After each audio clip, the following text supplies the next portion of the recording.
you observe from that, and just what was it like for you to be in that sort of setting when you're right next to Patrick?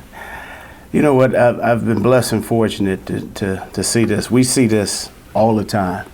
Pat is a bona fide leader. He's a tough kid. He's a kid that's not afraid of putting himself out there. He's not afraid of telling guys how he feels and what he believes. So being a part of that, it was obviously emotionally uplifting to see that, but also too to see the players gravitate to it and hear the message, but also to go out there and execute the message. So it was good to see. And for you, we see guys getting together, not necessarily coaches within that. Did he tell you how? I guess explain how that all came about. Like, did he tell you that he wanted to say something? Did you sort of encourage him in some measure? Oh, I don't have to encourage him at all. So first of all, I was talking to the offense, and Pat felt he had to get something off his chest, and he wanted to get it off his chest, and so he felt freely to speak. And that's one thing you want. You want that from your players. Don't get me wrong. Players hear us talk all the time. That's what we do. We teach, we coach. I mean, we counsel. There's a number of things that we do, and they hear it from us all the time. The only thing you want from your players is for leaders to take over. And in that moment, Pat felt he needed to say something, and it was good that he took over and took command of that huddle right then and there. How did he look in practice yesterday? He looked good. He looked real good. He looked like Pat. Coach Reed expressed after the game that you guys had to a little bit alter the game plan. Do you go into this week, given I guess the sensitiveness of his hand, with two separate entities, where it's okay, if this flares up again, we have to maybe do this? You know what? In every game plan, you always assess the situation to see exactly what needs to be done. Now, the good thing is that we have some plays that were built in that can help Pat execute the things that we needed to get done. But that's something that we have built in each and every week, and we sit and discuss it all the time. You know, there's always a contingency plan for what if. The last thing you want to do is get caught. You know, you're not prepared for certain moments, but there's always a plan lined up. In the first half against the Patriots, Spencer was really more of a third down back, it looked like, and then really picked up the workload in the second half. Was that by design, or did Spencer end up with maybe a little bit more playing time than you anticipated? Well, he probably got a little bit more playing time than what we anticipated because, you know, coming back and having played in a while, what we didn't want to do was just beat him up. He was feeling pretty good. I guess the O2 was kicking in on the sidelines, and those hammies was a little looser than what expected. But I will say this, Spencer is a tremendous professional. We've had a great deal of success with him. He's a guy that's been there and done that. He's played against the Patriots on a number of occasions. So he just felt comfortable. We felt comfortable with him. He felt good. And so it just happened naturally. What's left for a guy like Mecole to go from someone who has maybe a package or two in certain plays as to, okay, this guy is really pushing now for what would be like starter caliber reps? You know what? I think Mecole has done a heck of a job. One thing, and let me rewind when I say that, Greg Lewis has done a heck of a job with Mecole Hardman. You know, from day one until this particular point on, you've seen the maturation process in him. And also, what can attribute to that is the guys that are in that room.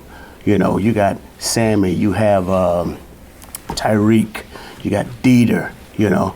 Those guys hold each other accountable. You got Pringle, you know, and so those guys have high standards, and they challenge each other each and every day. And I think being in that environment, being led by Greg Lewis, have helped him to grow tremendously, because one thing he's learning how important it is to be accountable and not just to be a route runner, but understanding the reasoning and why we do things. This time last year, Eric, Sammy was trying to get back from a foot injury, and you guys brought him back in the playoffs, and he was really productive.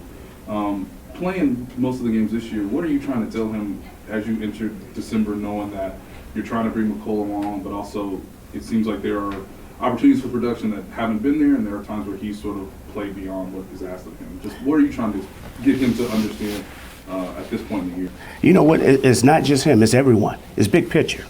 What's the big picture, fellas? Okay? The big picture always is to win the Super Bowl. What can we do, all right, to help us collectively to be successful each and every week? Sometimes we're just going to all have to sacrifice something. And so if we're sacrificing something, to gain the bigger prize, I think we're giving ourselves the opportunity to grow as a team, and also too to find a way to get to the end line together. But one thing we always want our guys to understand is, I'm gonna keep going back to this, is being accountable to one another. It's not about the numbers that matter. It's about the W's, okay? And when it's all said and done with, and I know there haven't been a lot of pretty victories, the thing that I always say, sometimes without no bad luck, you wouldn't have any good luck at all.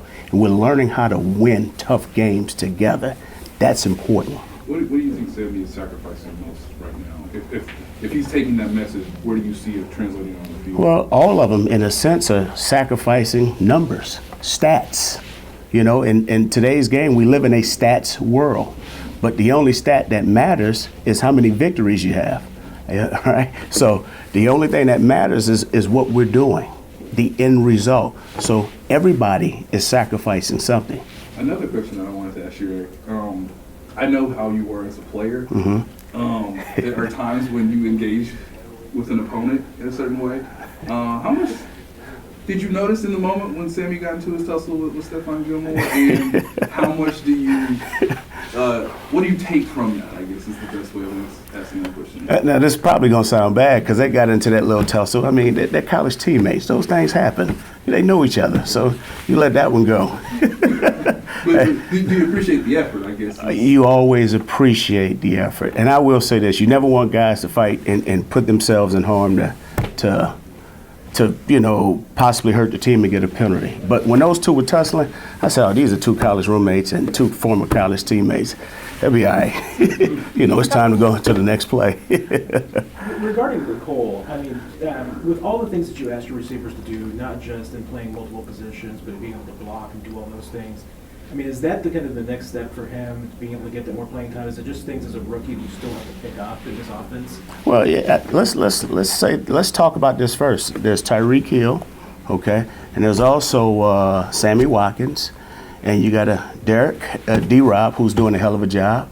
And I mean, we have talent, you know. This is not a knock on Mecole Hardman, okay.